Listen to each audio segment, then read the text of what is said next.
When you need mealtime inspiration, it's worth shopping Kroger for thousands of appetizing ingredients that inspire countless mouthwatering meals. And no matter what tasty choice you make, you'll enjoy our everyday low prices. Plus, extra ways to save, like digital coupons worth over $600 each week and up to $1 off per gallon at the pump with points. So you can get big flavors and big savings. Kroger, fresh for everyone. Fuel restrictions apply. Talk to your specialist about Botox Cosmetic, Anabotulinum Toxin A, because Botox Cosmetic Day is back on November 20th. For one day only, buy one $50 gift card, get one free, while supplies last. It gets better because it's not just one day of celebration, but the whole month of November. Refer a friend to Ali, and you'll both get $50 off a Botox Cosmetic treatment. Plus, if you register and get treated during November 1st to 30th, you have the chance to win $10,000. For prescribing information and box warning, visit BotoxCosmetic.com or call 877-351-0300. No purchase necessary for sweepstakes entry. Treatment must occur by 12/6. For full official rules, offer terms and conditions, and to join Ali, visit BotoxCosmeticDay.com.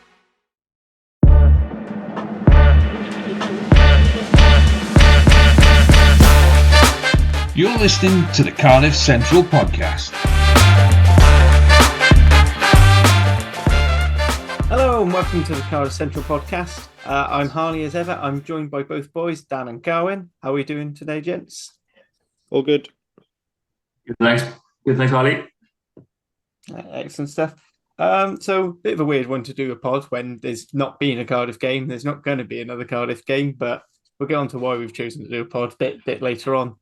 So we are getting into the throngs of the Autumn International, boys. Are we excited for this? Are we just like, can we just get back to Cardiff playing? Or where are we feeling in the lie of the land? They had this discussion on BBC's Rugby Union Weekly pod, and they're saying that, like, yeah, there is way too much international rugby, but also I'm quite looking forward to it all at the same time. Like there's some really good games. Like England, New Zealand was a great game on Saturday to get it started, and there's some really good games over the next few weeks. And I think even some of the games Wales are involved in, like, I'm always excited to see Fiji play, and I think Wales-Australia will be quite a decent battle. So I'm relatively excited, and then we can get back into proper rugby at the end of the month. Yeah, I missed New Zealand, England, because I was at Hartbury, Gloucester, which was one hell of a game, by the way. But Gloucester won, for anyone wondering. But I think I was very excited about 2 weeks ago, and it sort of mellowed slightly through certain things coming out.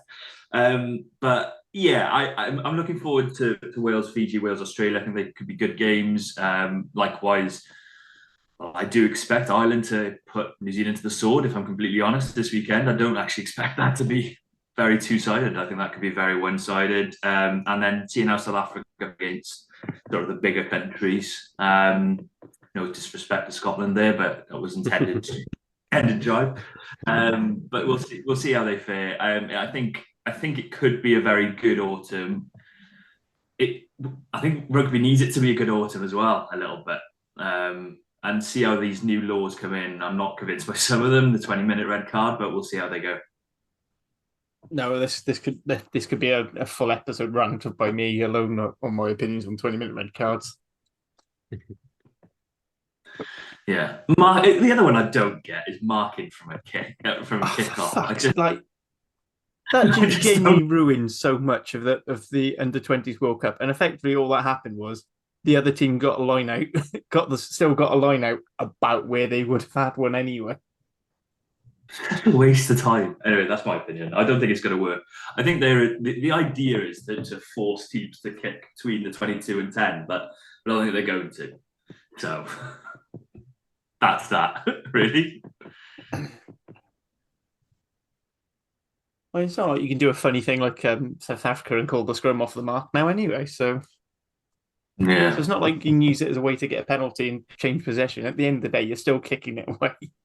I mean, right, you might be able to run, but if you know that the other team's going to mark it and then try and run, you're set. Because you can set your kick off like... No idea.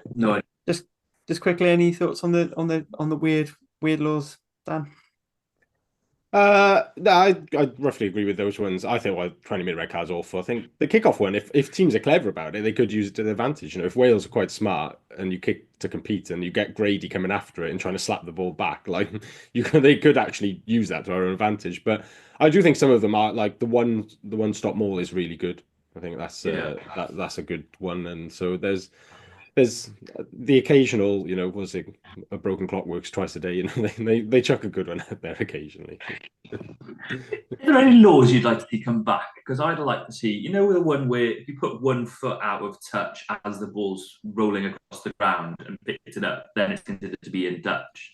I'd like to see that come back. I quite like that. Or catching it and with 1 foot in touch and it's considered straight out or something. Because I thought that was quite clever play, but yeah.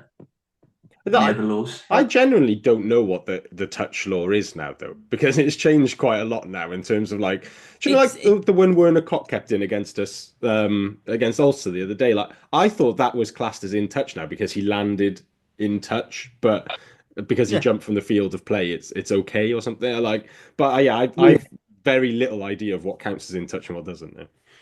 Honestly, it's one of those course, and that was, I promise you, about half an hour's worth of conversation of a day-long course. We just need Hawkeye in, and then if Hawkeye says it's gone past the line, that's it. It's touch. Just be simple with it. I think obviously the weird variation for hookers, where as long as they are, as long as they've got contact with the white line, they're in touch because they're technically in touch because anything in the white line is in touch. I mean, the easiest way to get around to that is say touch is outside the white line, and then if you just graze the white line, then you're still in. I think the touch law should go back to being what it was so if you start off on the field of play and take it back in, you're fine. But if you start off the field of play, you're off the field of play, you're in touch. So once you touch the ball from that position, it's irrelevant. You've been in touch. You are in touch. So that's my 2 pence. But anyway, but speaking of new one thing, so with interpretations and I was saying it's the kicking. So one thing I thought was really, really nice to see in the Scotland-Fiji game was just the amount of saying we want to see an access and we want to actually, and they're actually trying to stop these blocking lines as much. So you're actually getting genuine competition for the ball. So that should be quite good, particularly for some teams where kick to compete is a large part of what they do. So Ireland do now. Ireland got the best trench in the world going backwards whenever when the kit to compete's going on. So it'd be interesting how they fare with the blocking lines. Yeah, absolutely. I said any other chat on law variations? And if I wanted to bring in a law, I think we all know which law this pod wants to bring in. Any attempted drop goal is in a penalty advantage is instant yellow card. And we will stick with this one. 100%. There was one of them in England, New Zealand. Mark Smith played one on penalty advantage. Yeah. He should have got a red card because he missed. It should be worse if you miss. I mean, if it's only 20 minutes, it doesn't matter, does it? I'd somewhat argue, actually, it's worse if you get it. Sorry, I'm going back to this, right? Get it, then what was the point? If you miss, it's a bit like, oh, well, what was the point trying to drop goal anyway? You should have gone for something else. Like, it was a super... If you get it, at least you've got your own pride of, I nailed a drop goal. Like I don't know. It was a super embarrassing miss is what my dad though. Like he proper fluffs it. It's not like it just slid wide. It was like, I don't think it got above the height of the crossbar at any point on this journey. Instant substitution / 20-minute red card. I know we're essentially a Cardiff Rugby pod, but I do want to have one more thought I had during that game was I thought there was a slight chance England were going to win. How long is it going to take for Sanzar to campaign for the penalty goals to be dropped down to 1 point? What I did like though on Saturday, linking it into ref chat, was Gardner. His microphone was on, so people in whatever Twickenham's called now could actually hear what he was talking about. So it was, and it sort of it got quite good when he was sort of hyping the crowd up a bit when New Zealand had scored, but it was an obvious knock on. So he comes back and announces the deliberate knock on, and England celebrate it as if it's a try. But it's sort of like Nigel Owens is probably coming back out of retirement now because he's going to love all this. Like, right, guys, I've got a decision, and then starts like a ooh, and like slow hand clap as he announces his decision. It's a knock on, and everyone cheers. Yeah, it's something they've been doing in the Southern Hemisphere for years, and it is something I've always said I think really needs to come in because the ref makes it crap, and sometimes you can't even get the channel. But actually, just having it in the stadium and town, like, most of these big stadia have the equipment to do it anyway. So why not? I can't imagine it's that difficult. You've been more behind the scenes than us, but yeah, I can only assume the only thing that's been halting it is the fear of profanity. But like at the end of the day, I just think it should have been brought in a while ago.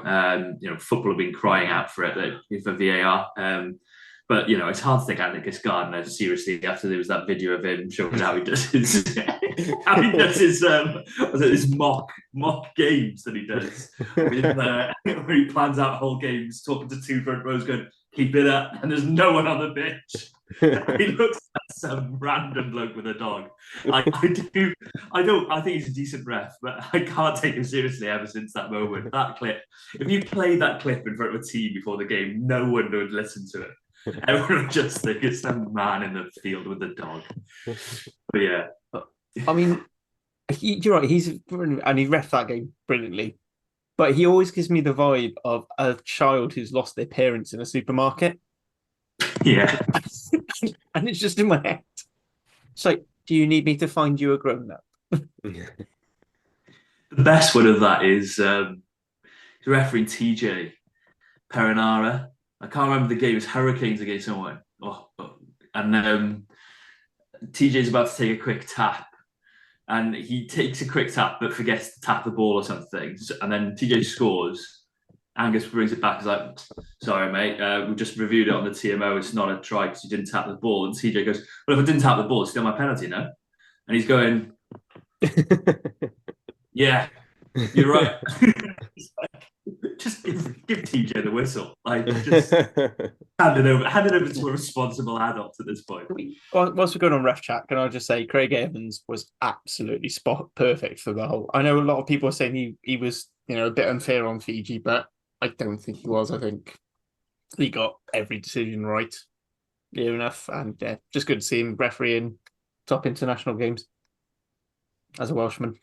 Even if he did let the bloody Turks win. He supposedly hates the Turks, according to all the Scarlets fans, but still let them win. So that's it. Anyway, shall we move on to actual Team Wales against Fiji? Before we go into preview game, which Cardiff players, and the current Cardiff players, not the former ones or the ex-academy ones, which we could all bring it, we're definitely going to claim it whenever the team squad gets announced. Who do you think has a genuine shot of making the starting 15 and the 23? I reckon. Sorry, go on, Dan. No, you go. I was going to say I've only got 3 or 4 guaranteed starters in the whole 50 personally, and I think one of them is Cam. And I think one of them is Thomas. One of them is Derry Lake. Rio Dyer is highly probable. And then I'm struggling after that, I've got to be honest, to pick definites. I had to get the Dragons player mentioned in there. I wonder why. Also, I love how you don't say Aaron Wainwright as a definite. He's definitely in. Well, fitness-wise, I suppose you don't know what's happening with Wainwright. Yeah, like if he's fit, he's definitely in. And you assume that he is having played for the Dragons. But like, I don't suppose you can. That's one of those ones without being in camp, you can never definitely say.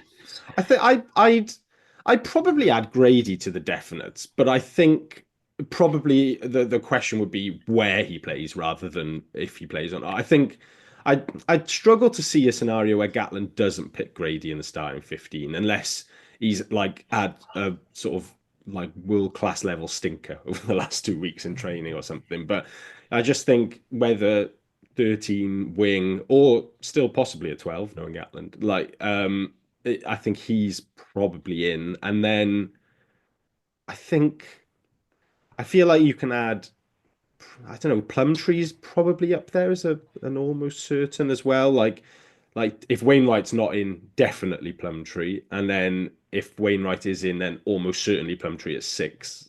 I'd think, but yeah, from a Cardiff perspective, I think Winnett's 100% like nailed down wearing 15. I think you've been doing press this week and stuff as well. Like it's difficult to see a scenario where he's not the 15, and then Grady is an almost certain, and then you've got probably, I think, Azza and Ben Thomas are definites for the, I'd say definites for the 23, maybe, I don't know, but definites, but almost certains for the 23. Like Azza is, you're looking like Henry Thomas is probably the favourite to start, and then I think Griffin went well in the summer for Wales, definitely, but is obviously, I think he's played like 50 odd minutes for Bath. 20 odd of those were last weekend against Ampthill, who they absolutely battered. I think they kept them to 0. And he's had two or 3 weeks of no play at all, no training or anything, because he had a sort of like heart flare up or something. So I think you assume that Henry Thomas starts, Azza on the bench then as your replacement. And then Ben Thomas, does he start at 12? Does he start at 10? If he doesn't, he's almost certainly on the bench just because of his positional flexibility then, covering 10, covering 12, covering fullback. But I think the other one then is Botham is a possible, as probably the bench back row option, I think.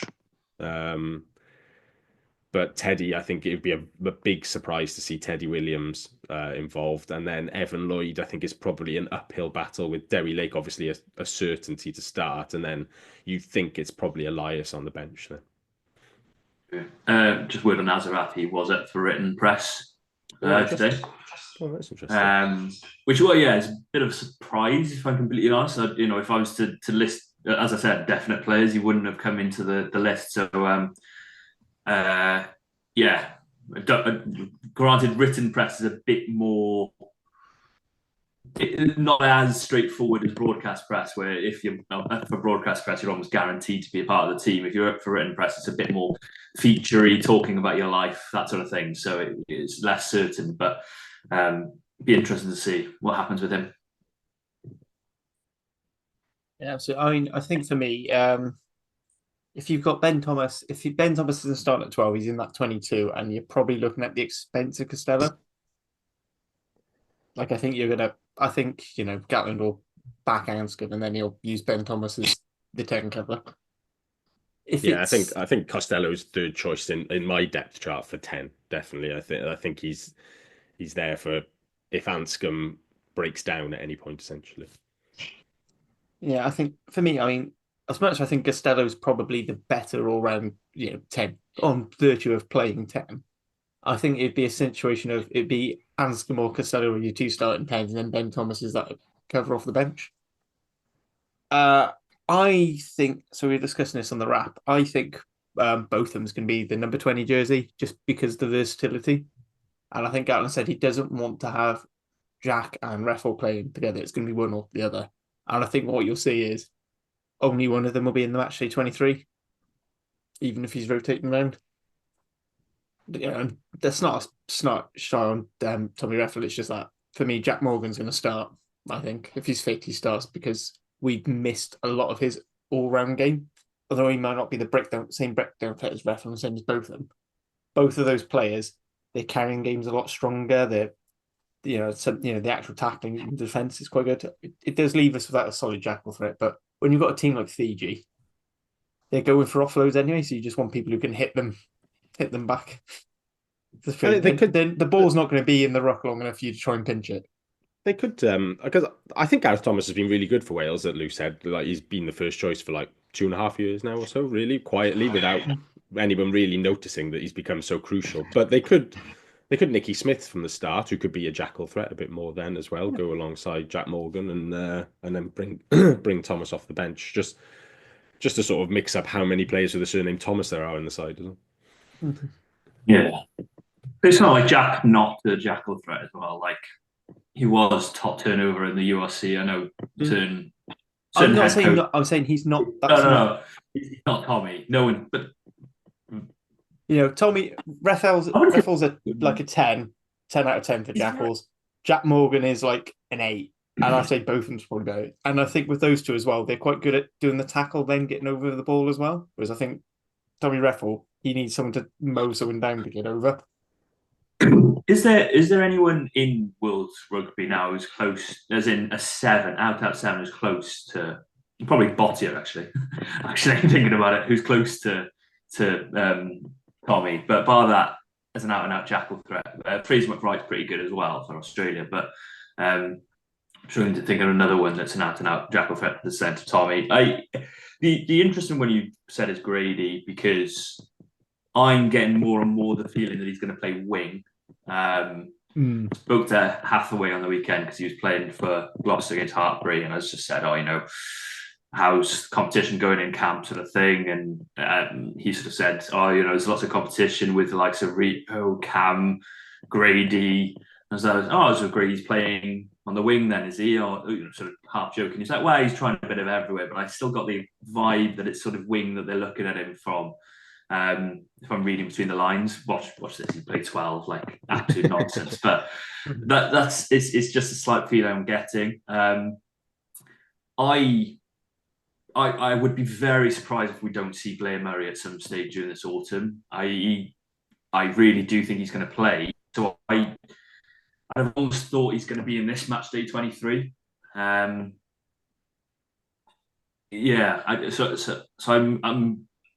that makes me wonder if Grady is a definite to start. I think he's a definite for the 23. It's just so impossible not to have him as part of the 23 because of whether it be logistically you needing him on the bench to cover 2 positions, or whether it's just practically he is Wales's best athlete at the moment. I'm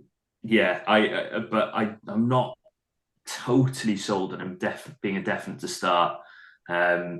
But we'll see. I really don't know. I don't know anything that's happened between 12 and 14.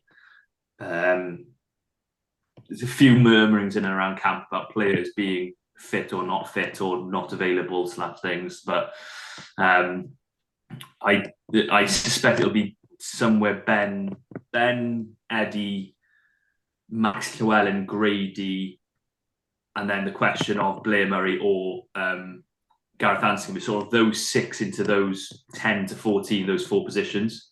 That's how I see it, really.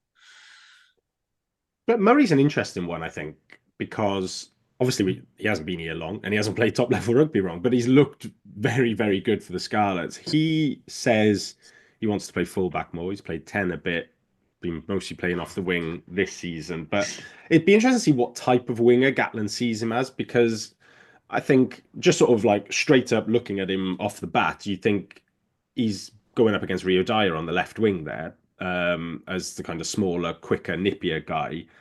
But Gatland obviously likes Dyer, and Dyer hasn't. He's always like solid for Wales. He'll kick out, like chase everything, like work really hard. I think over the summer he looked probably the best he's looked for Wales in terms of coming off his wing and linking play in midfield and that sort of thing. But, he's in a team which he struggles to like get him the ball a lot. So he's not the top level finisher that like a Josh Adams is. His try scoring record isn't top. So I think there's a little bit of pressure on him with Murray coming in, and Dyer needs to perform. But also equally, Gatland could use Murray off the right wing, and although he's not the big physical guy, he could use him how he always tried to use Johnny McNichol, as that sort of floating playmaker, pop up off 10, off 12, and get him to link play a bit more. And then you can use Cam maybe slightly wider then from full back, and you can nudge whether it's Max or Grady at 13 and nudge them a bit wider as well, and use Murray to link the play a bit more. So yeah, it would be interesting. Like, I think having Murray and Dyer on your wings is a slight risk defensively in terms of they're both quite short, and teams could target that, with Winnett also being a particularly short fullback. No matter how good they are in the air, ultimately, if you're sending like Damien Penaud at 6 foot plus up, but he's probably going to beat you in the air. So, but yeah, it will be interesting to balance. Well, yeah, it doesn't. But looking in the distance of France, it will be interesting to see what sort of balance that Gatland wants in his back 3 over the next 3 weeks, and then into Six Nations, where he presumably survives until no matter what happens.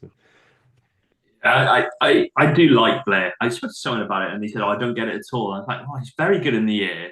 He said his work on his defence, which has been one of the most impressive parts of his game, as far as I've seen. Yeah. His finish tries quite well. I think his finish against Sharks was particularly pretty good. I think it only didn't get any credit because of Tom Rogers' finish was so good. Yeah. I think he's been very good. I think, I do agree with what you're saying about it most likely being a challenge to Rio. And I think Rio himself would say it's not been as straightforward a start of the season as perhaps he's had previously. But, I do think he's always turned up for Wales and always played well for Wales. So I think he's got enough credit in the bank to start. I would have thought so. And then, you are looking at most likely a Grady, especially you use the word floating playmaker, and floating playmaker and Gatland to me just seem to be a bit of a juxtaposition there. Two phrases don't go together. I don't think we've had a floating playmaker under Gatland since Shane Williams, but the idea of that, I do like the idea. I just don't know if it'll happen, so we'll see. Yeah, I mean, personally for me, when we're talking about it. And it's a bit boring because I think a lot of other people have seen it as well. But for me, I see Blair Murray as that bench option. He just covers the back three, and whether it's that Grady moves in off the right wing into 13 and he slots in there, or he subs for Cam, or he sub for Rio. I can see that sort of, particularly for a first cap. First cap, Fiji is probably one of the most difficult defensive things. Not because even the Fijian players don't always know what they're doing. And I feel like, as good as his defence has been, maybe throwing him straight in isn't necessarily the best idea. So we just sort of try and nail some names down and see who we think. Well, do we want to do who we think or who we want to see? First of all, for a team. Because they can be two different team sheets. So I'd have quite, of people I tend to do this with, I have normally a better track record than other people of working out what Gatland's going to do. For instance, we did on the Welsh pod, the squad, and I think I won that, and a few things I've done in the past. I've never known if that's a good thing or a bad thing. I've always thought it's probably just a reflection of looking at the type of players he likes. I think, as we're so close, probably what we think, and then say who we'd like to alongside it. Maybe if there's anyone got particularly strong, I'd like to see this guy, but I don't see it happening. Because there's a couple of them, but I don't think there's that many. Worst comes to worst, see if we can do a 15v15 and see who the public think would win. Right, well, we'll start off. We'll start off with the back three. I think it's the one we probably spent a fair bit. So I think we're all agreed win it for both our preferred and for the starting. Then the two wings. Personally, for me, I'm thinking Dyer and Grady. But I'm willing to be overruled, and that's also they're also probably the wings I want to see as well. Yeah, I agree with that. I'd like to see Blair Murray at some point, but I agree. Yeah, well, I said for me, but again, we're looking at him and the thing. Right, our centre combo, which is probably the most interesting decision, I think, for both what we want to see and what Gatland will pick, because it will say an awful lot. So, obviously, how much now? So, just quickly go through the options. We've got as 12 options. We've got Matt Llewellyn, we've got Ben Thomas, we've got Eddie James, we've got Nick Tompkins, we've got Owen Watkin. As 13 options, we've got Nick Tompkins, Max Llewellyn, Owen Watkin. And heck, you can put Eddie James, might as well put Eddie James and Ben Thomas in that. So we've basically got 5 centres now because we've put Grady, we're putting Grady on the right wing. We've got 2 from 5.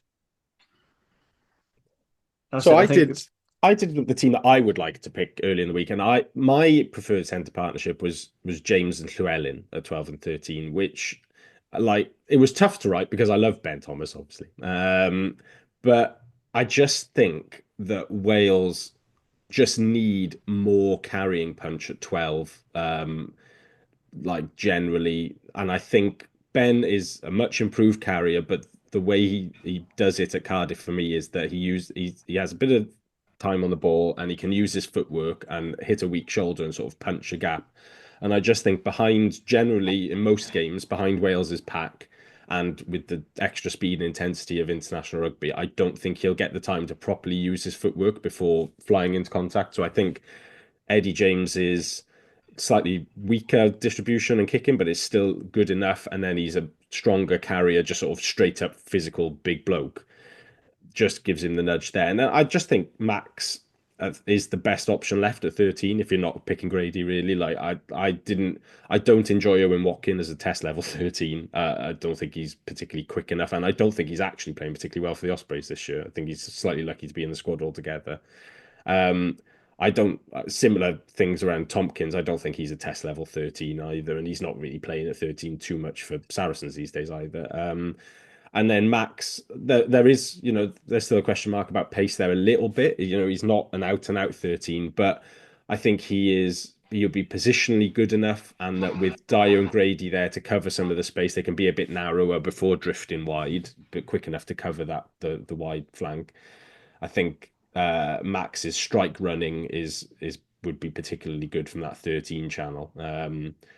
But what do I think Gatland will do? That's really tough to call. That is because I could foresee him picking Watkins still at 13.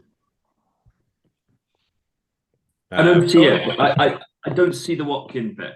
I must be honest. I do, although if you are going to pick Watkin and Tompkins, I think of all the games, this one probably stands out as the obvious, where you're thinking go with tried and trusted against probably the strongest threat Fiji have got in the centres, because that's going to be whoever plays in the centres is going to be a blinking good threat. Probably Tuisova and Redrada, I think, isn't it? So that's not a bad appearance. Yeah. No, Sileva as well. Like he's former captain. Well, I don't know if he's still captain, or if they picked someone who's based in the Drua. Yeah, so that's going to be a huge threat. So, but I think the Eddie talk is interesting because I've heard more and more that he's got a huge boot. I think that's something that could be used more. Personally, the ball carrying thing is I really like Eddie James. Thought he's superb against Zebra. If there's anything that could improve him, it's his ball carrying. He's a big man, but probably doesn't. They always used to say about Josh that he used to carry his weight. So I don't think he carries his weight yet. I think he's almost a converse development to someone like Bundyaki, who has learned to use his hands and learned to distribute, whereas Eddie's got that skill but needs to learn to just run into brick walls a little bit more, or a bit smarter than that maybe, but you know what I mean. But I think the scary option might be the smart option in going with Eddie and Llewellyn. Scary in the sense of it's two inexperienced lads going together, but I do think it'll be interesting. The big obviously talking point is where does Ben Thomas play? And when Gatlin came out with he's the best back in Wales, it's how much credence do you put into the in Wales caveat at the end of it? Does he start at 10 ahead of Anscombe? Does he start at 12 ahead of Eddie James? Or is it, I see him as a 10, so I'm going to put him on the bench because I think Anscombe's a better player than him. But I'm going to call him the best back in Wales. It's all mind games, isn't it, at the end of the day? And I don't know. I don't know what happens with Ben. I'd be surprised if I saw Ben line up at 12, though. I kind of agree with Dan that the expectation is Gatlin wants to see more punch from Wales at 12, and I think he'll see a bigger lad in Eddie James and or Max Llewellyn / Grady to offer that. Fair enough. So what do we reckon? Are we going to say Gatlin's going to bite the bullet and go for Llewellyn, or do you think he's going to play with go for a safety blanket in Owen Watkin? I'm happy to go with Llewellyn as well, and I just hope within that then that he does allow, particularly Eddie, to play a bit as well. He doesn't just ask him to carry it up every time. Like because there's the sort of nightmare scenario there where he names the team and you think, oh, that's quite an exciting sort of midfield and back three, and then the stats come out and Eddie James has passed the ball once and it's probably just a tip onto Max Twellin or something like that for the entire game. So like knowing Eddie James those tip-ons, that would be a line break guaranteed. But yeah, I hope that if that is the way that he goes, then yeah, that Eddie and whoever the 10 is and Cam at fullback are given the chance to properly sort of move the ball when it's on and not just tunnel vision. Yeah, I agree. So we'll go with those. And then half-backs. So everyone's calling for Thomas and Anscombe to carry on their Gloucester partnership. Any calls for swap anyone in? Swapping Ben Thomas or Sam Costello? Or do you think Roger Williams deserves his Wales start? That's definitely Thomas at 9. Like, if it's not Thomas at 9, then I'll ring up Fiji and tell them the game's cancelled. like he's definitely him. But I think he'll be Anscombe. But like it wouldn't be a surprise if he went Thomas to start necessarily and left Anscombe on the bench for now. But I think if I had a tenner to bet, I'd put it on Anscombe, but with I'm going to regret this probably. Then like putting it on him. Yes, I'd probably put a tenner on both because you probably even get higher odds on Ben, so you're probably going to get your money back. I don't know. I think it's going to be Anscombe, but I don't know for certain. To be fair, if you'd have asked me a month ago, I'd have said it's definitely going to be Ben Thomas. If you'd have asked me 2 weeks ago, I'd have probably said it's definitely going to be Ben Thomas. But I think the more time has passed, the more I've come to it's probably going to be Anscombe. I'm not convinced either way, but I do think it's probably going to be Anscombe. I think what just swung it for me was that he kicked in his last game for Gloucester. I think if he hadn't done that, you'd be like, no, it's definitely going to be Thomas and then Anscombe on the bench. And when the time comes, they'll switch Ben into 12 so that he can stay on the pitch. But now that he's had a game of goal kicking and looked pretty decent off the tee as well, to be fair, considering he hasn't kicked much, I think I'm slightly more towards Anscombe and that they'll ask him to do the kicking from the start as well. And are we sticking with those halfbacks for who we'd like to see? Because at this rate, it's getting a very boring team because it's going to be the same 23 players. I don't know, with a bit of pressure off and a bit more fun, yeah, you could go for Ben. I think like as you'd like to see potentially. Like the beauty of those two is that there's not a bad option. They're both really good players, and I mean, you've also got Costello to be fair as well. Although he's showing that he's fantastic off the bench. I agree with what you said earlier. Like Costello's a good player, but he's just, I don't know, he's so far off it confidence wise at the moment. He just doesn't look like he even believes in himself. So no, I think we could whack 10 in the Ben a 10 in the one we'd like to see, and Anscombe what we think. But you're looking forward to Ben 10, yeah, bringing it back. If only just to give Ben the sort of continuity of a good performance over the summer, just to say to him, look, you played really well over the summer, you deserve to keep your shirt. So that's probably the only. I mean, if we're going for that, then is there an argument for Bevan to start with Thomas off the bench for good performances during the summer? No, it's just Thomas, isn't it? It just is Thomas. Especially now Cowdall's gone. Like Thomas is clearly first choice. He's worth the mission fee by himself, Thomas. Really. Yeah, let's hope he's allowed to do sort of the some stuff he's doing. Right, moving on to the sort of the pretty boys at the back. A quick one. Have you seen TNT? They're doing an analysis of the autumn teams, and Brian O'Driscoll turns to Jim Roberts and says, just a bit on Ben Thomas being the best back in Wales. First thing, Jim Roberts goes, well, he's good, but I'd say Thomas Williams is the best back in Wales. It's like, you haven't answered the question. You just straight away gone, Thomas is better, though. Like, Thomas Williams, hold on, there's levels to this game, sort of thing. Anyway, moving on to front row. So I think it's going to be fairly obvious. I think it's fairly easy. I think Gatland's definitely going to go Gareth Thomas, Henry Thomas with Debbie Lake in the middle.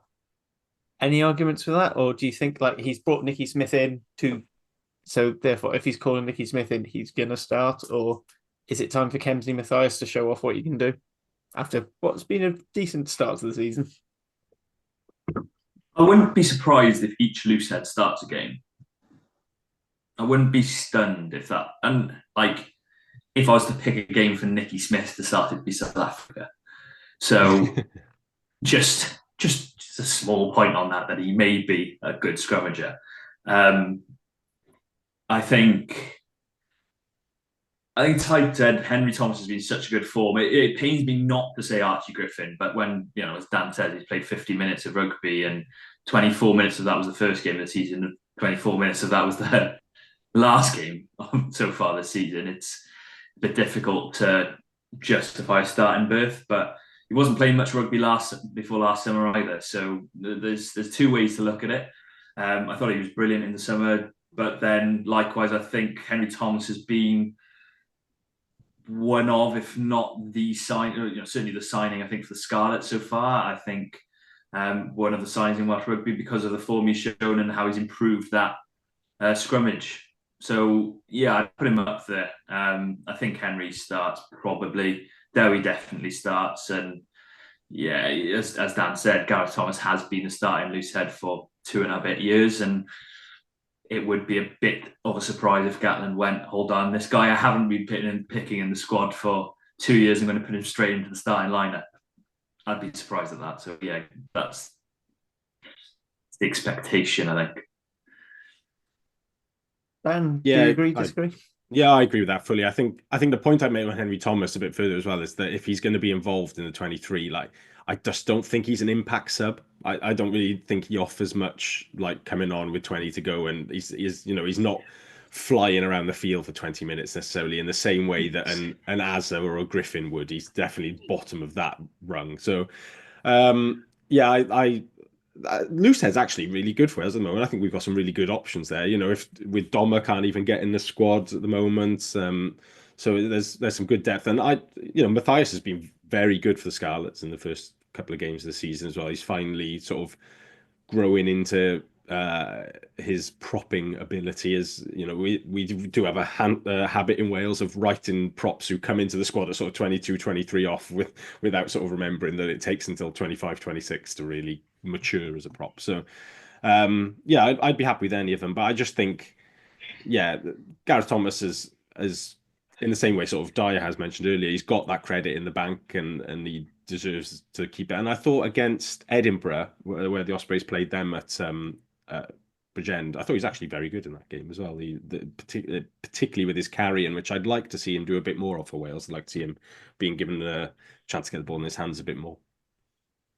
I don't think there's any changes for the team we'd make as is. I think we're all quite happy in that. I think we're all with Gatland on that as a front. I can say there's a Griffin smile, I reckon. You want Archie Griffin in? If it was up to me, I think the way Griffin played in the summer, I'd like to see him, and I'd like to see Nicky Smith. But I've been banging that drum for about 4 years, so I don't know how long. Go on. Yeah. We need to have some different names in the side, so we'll check Smith and Griffin in. Got me to throw Evan Lloyd in there as well, just for the loss.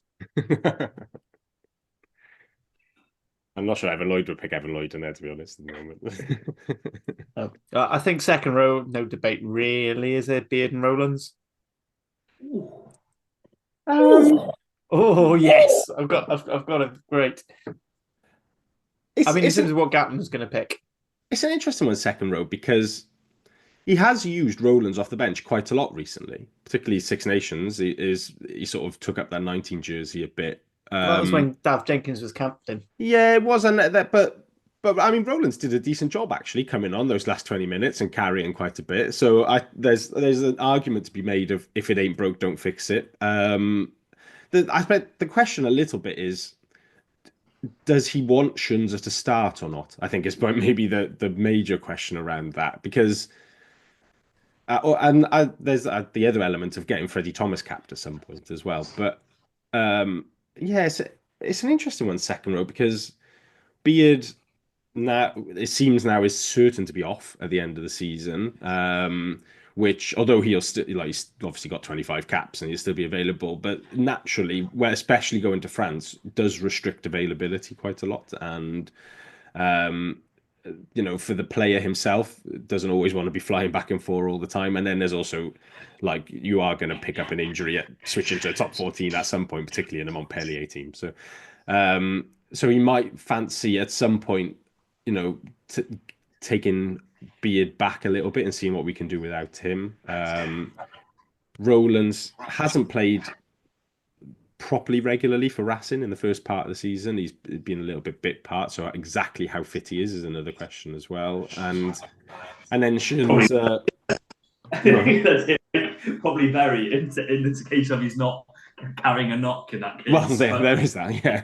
And then, how heavy or otherwise do you want to be against Fiji as well in that second row? Is it like balancing weight versus mobility in the type 5 is always sort of, how much do you want to go toe to toe with Fiji at their own game, and how much do you want to try and impose your own set piece game on them? Is the sort of balancing act. So, do I think Beard and Rowlands for the experience? Probably yes, but there's definitely a world where he looks at Shunza and Thomas and just says, "Look, go with Beard probably, and give us like 60 minutes of running as fast as you can, trying to keep up with the Fijian."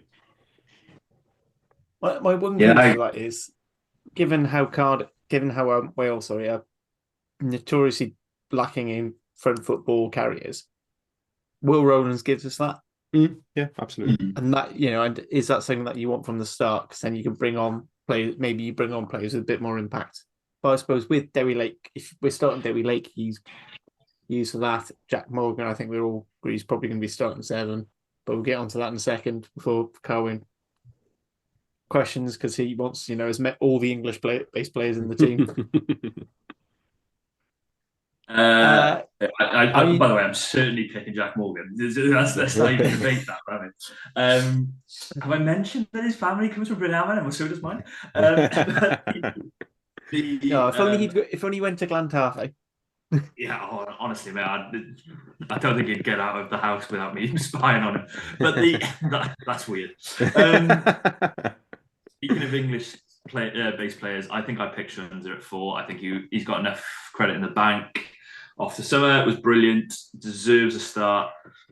The one I wouldn't be surprised to see him at 6 if Wainwright's deemed not fit enough to start as well. That's the other one. I think if Wainwright is deemed not fit enough to start, I think Shunza is the obvious option to go into 6. So then Wainwright drops to the bench, Plumtree playing in 8, where I think he's played his best rugby so far this season. Plumtree going to 8 where he's played the best rugby. I think, but I would start. I've convinced myself that Freddie Thomas is going to be on the bench somehow, and in my brain, therefore, Shunza has to be in the 23. So I think it's Will Rowlands missing out for me, but that is the thing that doesn't stick right with me with saying that is that he was rested in the summer, and you don't rest a player to not play him. I'll stick with Beard and Shunza, but I really don't know. Obviously, 100% would have started Ben Carter had he been fit, but we'll see who the options are. All right, so should we nail it down? So looks like you're fairly confident Beard's going to start. Dan, I think it's Beard and Rowlands. I think Beard Shunza. Do you want? This is the Gatlin pick then. Yeah, I think the Gatlin pick. I'm going to go for Beard and Rowlands, and then I think I think I'll go with Beard and Shunza is what we'd like to see. Then I think that would be the balance I would go in that, because it's a tricky one actually to know what Gatlin's thinking, because he's changed the second row pairing quite a lot.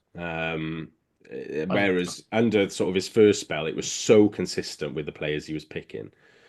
I just think injuries have affected that, to be fair. But just the type of player as well. Like he still had similar types of player available, and hasn't changed like for like very often. He has mixed it up quite a lot. Similar to the centres as well, where he hasn't really stuck with like for like there either. But I think second row is sort of second to centre pairing, in that it'll be interesting to see what he picks, because that'll give a real indication of how he wants them to play. If Dav Jenks was fit, do you think he definitely starts? Do you think it is that straightforward with Dav Jenks? Because I really don't. maybe it is under Gatland that if Dow Jenkins fit, he starts now. But I don't know. I think with Gatland he would start. Like I think it would be Beard and Dav Jenkins. I think you look at his Tory Graph column where he's talking about Wales players in the Lions, and he like specifically goes out of his way to name check Dav Jenkins there. And he was on, I can't remember what podcast it was I was listening to, but after the squad announcement, when he popped up on one of the podcasts, and he went out of his way again to name Dav Jenkins as a possible Lion. So I think he rates him like super highly. And I sort of get why, you know, his ceiling is really high. like at the moment, there's definitely an argument about whether he starts right now, but certainly in terms of how good he could be, like he is definitely our future world class locked option. But yeah, I just think Rowlands is is what Dav Jenkins like slightly will become, but better. So I think that's more like I for think like. He's got potential to be a good combination of the two of them. Yeah. One of the things I thought was really the thing that I think was a bit frustrating in the Six Nations was you had the three of them on rotation, and you always had the three aspects that you want from your second row. Yeah, across each one of them is maxed out on one of them, and then so you lose something. So like Beard is your set piece merchant, Will Rowland's your top carrier, Dav Jenkins, nuked rucks for fun. And if you took one of them off to swap with the other one, your carrying got better, but your lineup dropped, or Wales's ball retention went down, and you're just like, for fuck's sake. And then and that's when you got this idiotic people, and they are idiotic. Suggesting this, if you suggest it again, you are an idiot of putting Dav Jenkins to 6. I think Beard Rowlands and then Beard Shunza as our. Yeah, first. All right, and then back row. For me, 6, 7, 8, I go Wainwright, Morgan, Plumtree, and I've had lots of pushback on this because everyone keeps pointing out to me, but Wainwright's proven to be our best 8, and I went, he's also proven to be our best 6. And I think Plumtree plays better as an 8 than a 6. I know it's numbers on jerseys and where you pack them at the end of the day in the scrum, but it still matters to me. So that's how I'd have it. And I think Gatland probably is the same, but maybe swaps the numbers around. But I think for me, it's those 3. The only caveat I would say is maybe you might maybe put a Jones in. I think it's all on Wainwright. If he's fit enough to start, he starts at 8. I completely agree with you, Harley, though. I'd like to see Plumtree at 8. I think he's been brilliant. And yeah, I think I think the best praise I can say about Wainwright is I think he's slightly a more complete player at this moment in time than I know he is a more complete player than Plumtree at this moment in time. And I think if I was to ask him to do the dirty work, I'd feel more comfortable with him doing the dirty work at 6 than maybe Plumtree. It's nothing against Plumtree. He's a brilliant athlete and phenomenal what he does. But yeah, he's almost better suited in those wide channels. I wouldn't be surprised if Shunza or Freddie Thomas comes in against South Africa and you go for more like 2 plus a hybrid in the second row plus back row. And then but yeah, for this game there's something about playing Wainwright and Plumtree that at the moment I'm not convinced by, but I don't think they've had enough game time together for me not to think it could work. But at the same time, they seem very, very similar players. Just maybe Plumtree slightly better in the line out, and Wainwright's a bit just brilliant. So it's a difficult. It's not. He's been very good, but I don't know. I struggle. I will agree, but it's. I'll see how it goes. I think that one as a combination. I think this is where you have to look at the pack as a whole, and this is why I think that it will be Rowlands that Gatland goes with, is because the ideal setup for your forward formation, to my mind, with I agree a Plumtree, Wainwright, whatever. What's the difference between 8 and 6-2? That old saying, and then Morgan back row. I think that's quite nicely balanced there. With you can use. I think you could have Plumtree and Wainwright on a flank each. They can touchline hog bit, and then you've got enough in the rest between Jack Morgan, Derry Lake, Will Rowlands, and Gareth Thomas to do your sort of hard carrying, dirty work through the middle. And then Henry Thomas and Adam Beard just sort of just plodding ruck to ruck essentially and securing ball. So if they, because I do think Wales look a lot better when they've got a real athletic back row in the wide channel. So to have one on each flank would be massive, I think. And they're both players that, they're not going to slow the attack down. They've both got great hands, they've both got great feet. So I think that would look really nicely balanced. And then it would just be how you work your backs around them then. But if they can get that up and running, that's a potentially really dangerous attacking system for Wales. I think you're losing a bit. Beard's a very good link play, which means you can use Grady a lot more off his wing and the likes of McLeod as momentum carriers as well. So that works as well.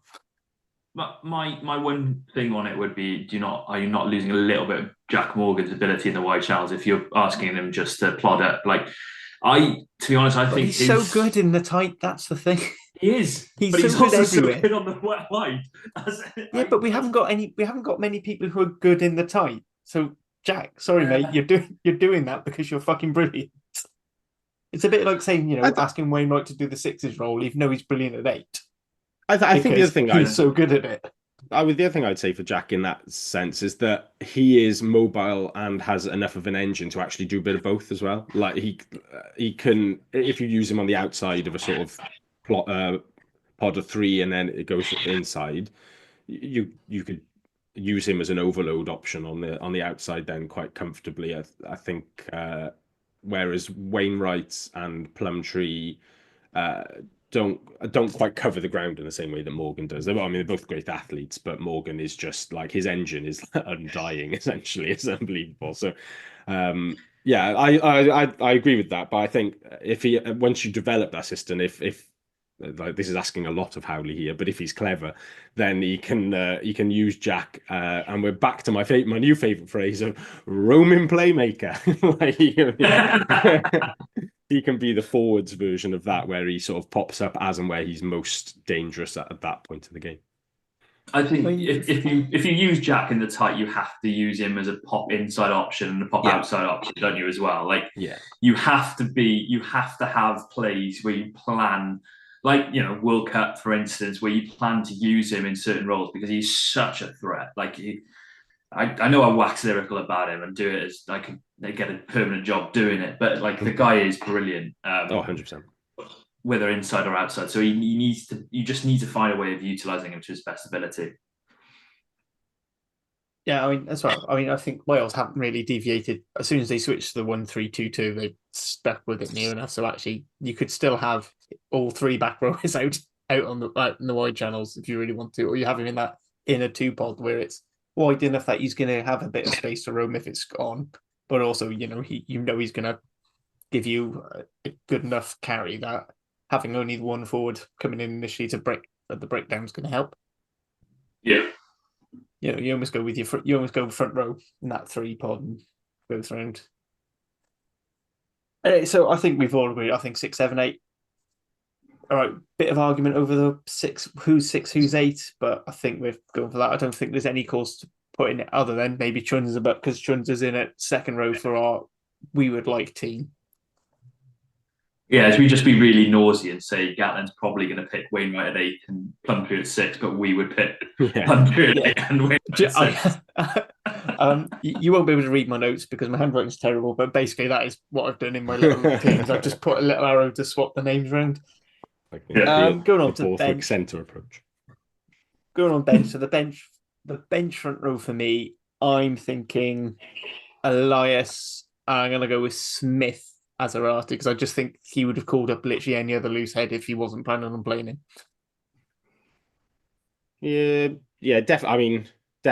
Elias definitely, I think, and then could he go? Yeah, I think if we're picking Thomas in our one that we put him to start, then I struggle to see it not being Smith necessarily at this point. Yeah,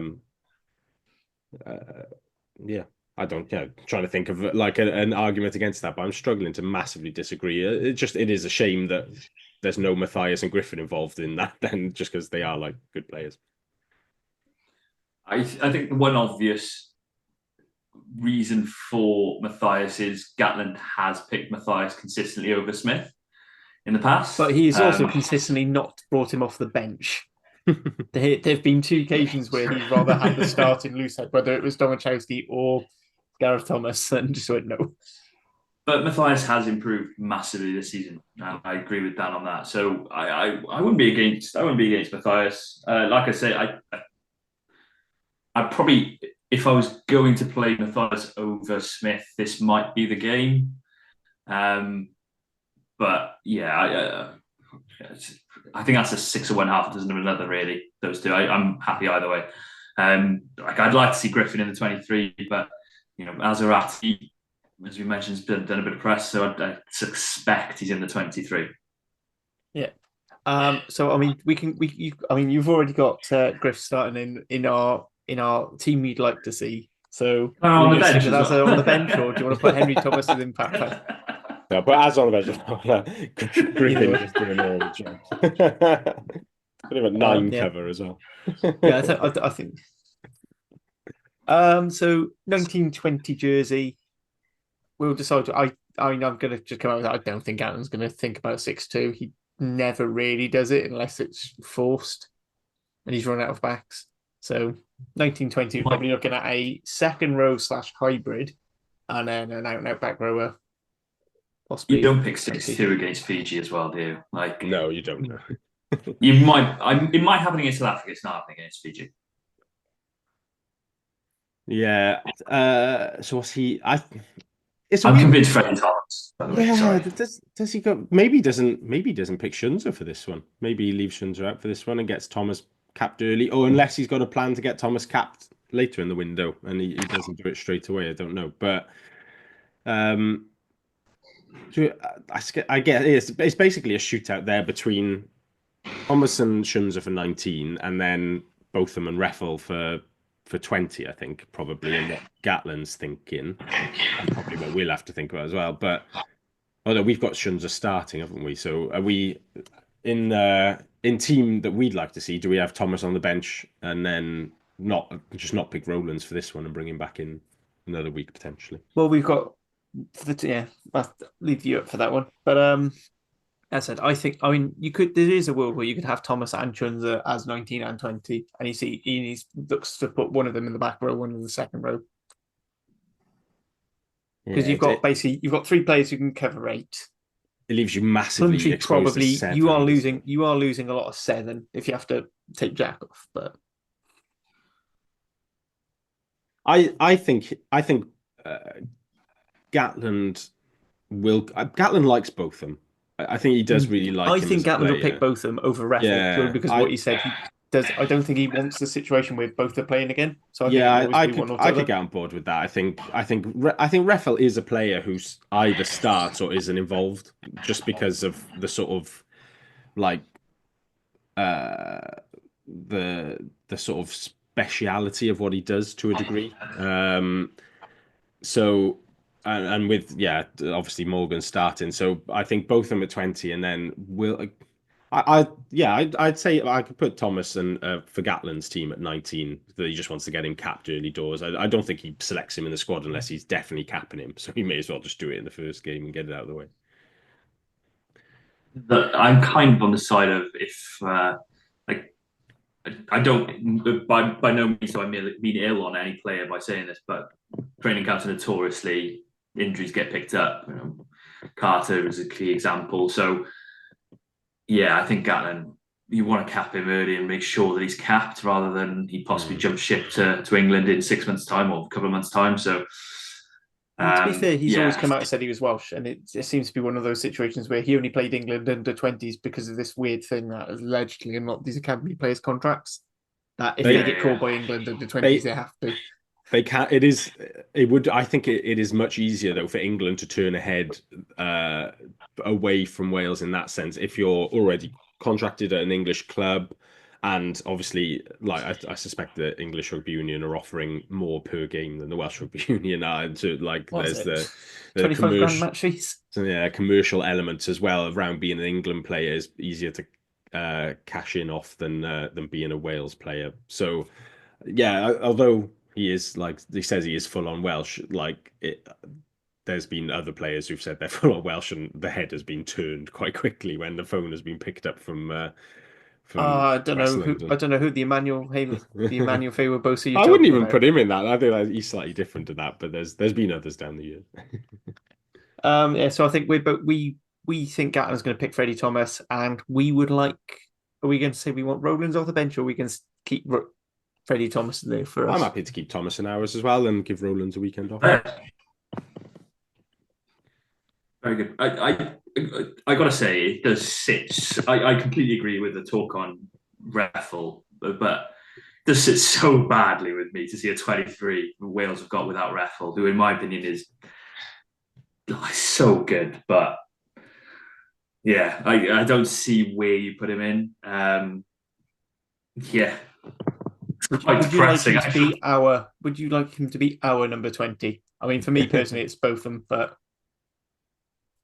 Nothing against both of them, but I'd almost want to give him that honorary spot as a sort of like, you are great, like as a tribute to him. It probably means all. So you are great, and yeah. I hope there's no injuries to the other back row, to the rest of the back row. Such a good player, but I do agree. I think it's unlikely to see him in a match day 23 alongside Jack for a while. Yeah. Right, so we stick with the signal for both of them. So, and we agreed that I think we're all. No one's shouted out when I said I doubt Gatland's going to do 6-2. I'm quite happy with 5-3 for Fiji. I think everyone's right. Cool. So number 21 is our replacement halfback. So, as it was definitely Thomas for 9, are we going with Rodri or Ellis for our back? I think I've got a feeling he'll probably stick with Bevan just because I think he was very complimentary of him during the Australia tour. It's probably closer this one than it maybe should be, but because Rodri started well in the season, and what are you looking for your 9 if you're coming on for Thomas is probably an element of control, and that Rodri's extra experience around that will definitely bring that, but. Also against Fiji, like a great kicking game is needed, and Bevan's definitely got that. He's got that over Rodri in terms of just sort of the distance he can get off that left boot and the potency of it. So yeah, maybe slightly lean towards Bevan, but I don't think it's a cut and dried one. That one, it wouldn't surprise me if the team sheet popped up and Rodri was the backup scrum half.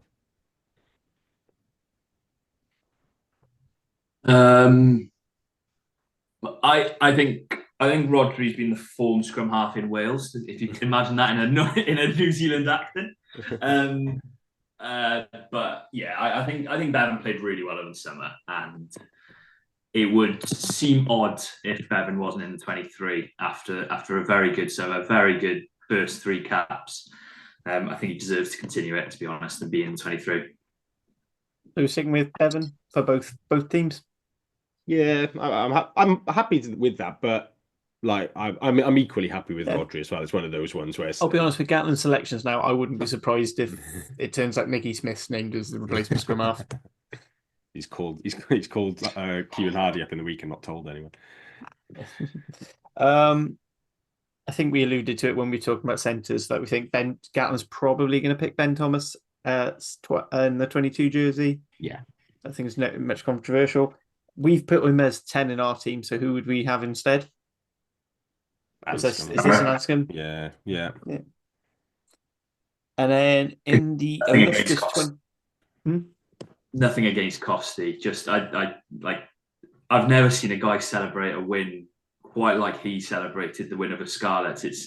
Win over Cardiff. It did seem very much like it was a weight off his shoulders, and I think he really needs a spell of just do your own thing for a bit, enjoy it, just get back to enjoying rugby. Yeah, and then the 23 jersey, I've got a feeling it'll be Blair Murray.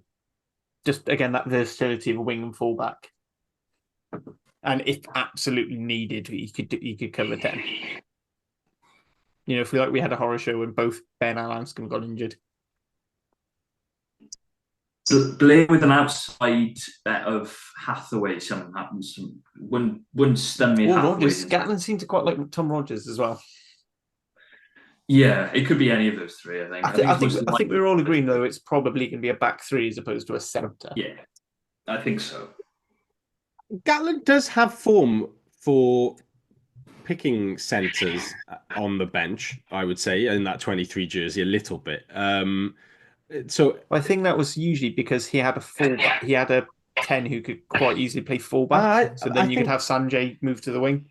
So he's still got that in Anscombe though, and Thomas could both play at fullback. I know it's not ideal, but the other thing I was thinking was sorry.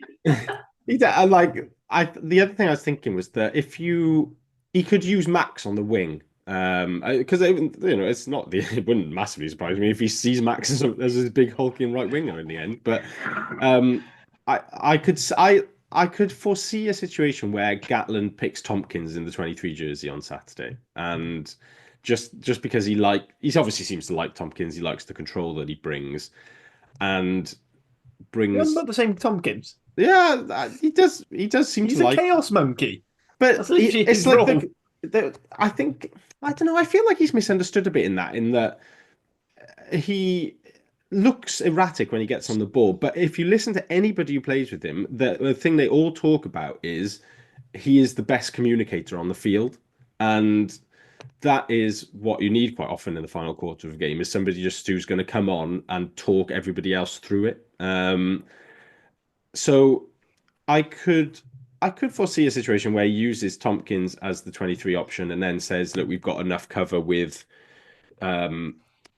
Grady can switch in and out of midfield and wing, and Llewellyn can switch in and out, and Thomas could go back, and Anscombe, before he had Poppadom groins, used to play at full back a little bit. And so it wouldn't totally surprise me, but the fair bet, I think, would be on Blair Murray being the 23 and him getting his debut and just seeing what he can do. Yeah, I mean, that's kind of the thing. The cynical reason for me is with Blair Murray is like, we can cap him, great. Similar to the Freddie Thomas thing, really, for me. Carwyn, anything you want to add? Yeah, I throughout that, I thought Dan was very close to calling Tompkins a player's player or a coach's player at one stage, both of which would have been interesting to him. There's a lot. I do think Tompkins is a bit underrated, but at the same time, I don't think he'll be part of the 23. I do think it'll be Blair Murray. Hathaway's an outside bet, but he had an interesting game on the weekend. He scored a good try, forced a couple of offloads, and then had a yellow card, which I don't know how to really sum that game up. But I think Blair Murray is number one shot for that. Again, getting into the capping situation, you wouldn't mind capping it, would you? Yeah. So Blair Murray, do we want it? Is he the player we want in our 23, or was Dan saying he wants Nick Tompkins? No, I'm not saying I want Tim Tompkins, Nick Tompkins, whatever his name is. I just to put that out there, I wouldn't have even had him in the squad. So I would want Murray, as I think I've seen enough from him with Scarlets to say, yeah, get him involved and get him capped, and possibly putting some pressure on a couple of the incumbents. All right, so just very quickly, shall we do, as time is running away from us, shall we do our predictions?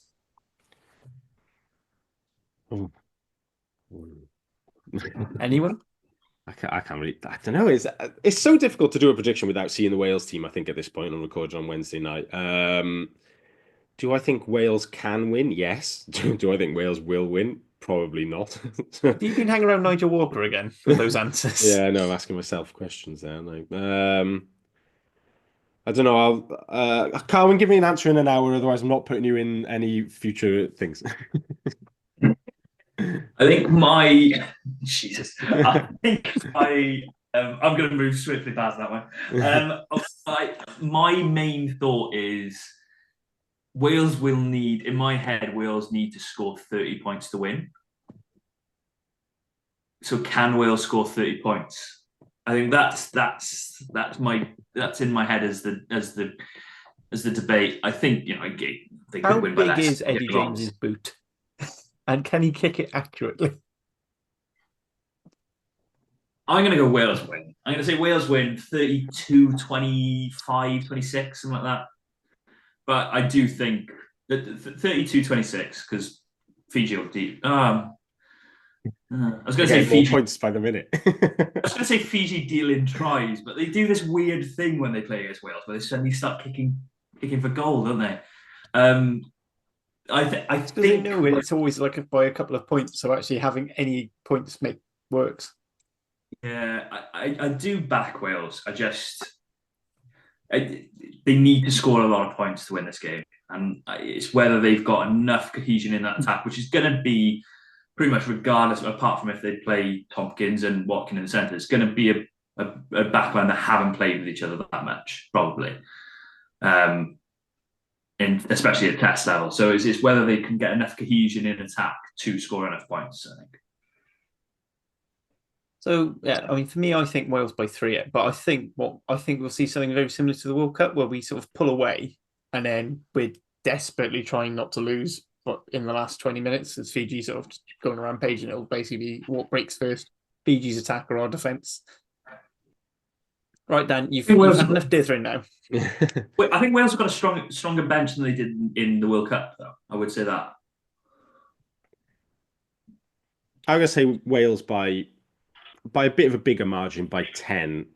A little bit because, cynically, I think that Fiji tend to struggle in autumn internationals because they get refereed out of games quite a lot as well. And Wales, as the home team, they can exert a bit of pressure on the referee with the crowd as well. I know it wasn't proper Fiji last weekend, but the discipline was quite poor anyway against Scotland. So I just think Wales will have a little bit of a helping hand, and that with a bit more experience and a little bit more quality back, particularly up front, it won't be pretty, but it'll get the job done. Yeah, there are predictions, I think, fairly comfortably. So I think there's only one little bit of new thing left on the agenda. So it's some specific to the pod news. Sad news, some might say. Good news, others might say. I'm personally in the sad camp. So I mean, bit of good, bad news. Carwyn, do you want to explain the personally good news for you and why it's bad news for us? Yeah, as probably mentioned, I was in a little bit of a limbo between jobs at the time, so I was freelancing for a while. Been kindly given an opportunity at another role at somewhere else. And it does just mean that I can't continue to be on the pod for quite obvious reasons. It's a role at Dragons, so I'm very happy to take that role up. But yeah, obviously for obvious reasons, that would mean that I wouldn't be able to continue here. So having been an OG member of this pod, it's a shame to leave, but very capable hands with Harley and Dan, and I'm sure many people would be glad to hear my slightly occasionally negative ramblings off the pods. But yeah, thanks to everyone who's listening, and thanks to Lee and yourselves, boys, for making it such a pleasure, and to Aled as well when we started this pod a year and a bit ago. So thanks very much, and all the best. Yeah, absolutely. So thank you. I mean, I don't thank you for as soon as when Aled left, you thrust me into the hosting chair for. And all I want to do is sort of sit in the corner and make snide remarks. But you will be Miss Carwyn, because it's nice to have someone who makes me look like Mr. Positive. I'll let Dan have his 2 cents in a second, but I just want you to know that you are dead to us now. Yeah, good luck. And I've just list of things that Carwyn said that we've cut out of this pod. Number 1 said Ben Carter's the best second row in the world.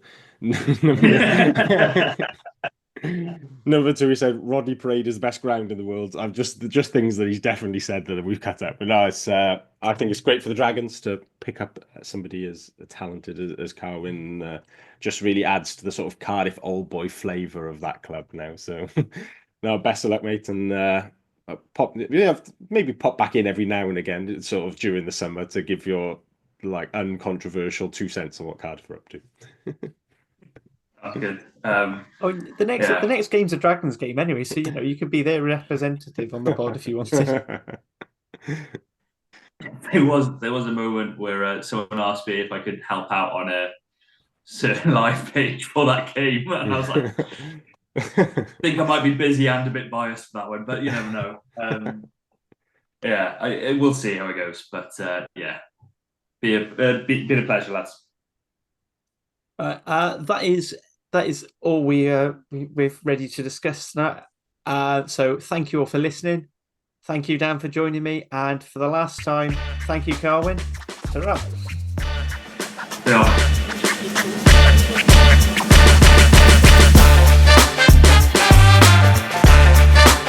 That was the Cardiff Central Podcast. Please rate, review and share us on socials if you can, and join us again next week for more of the same. And until then, enjoy your rugby.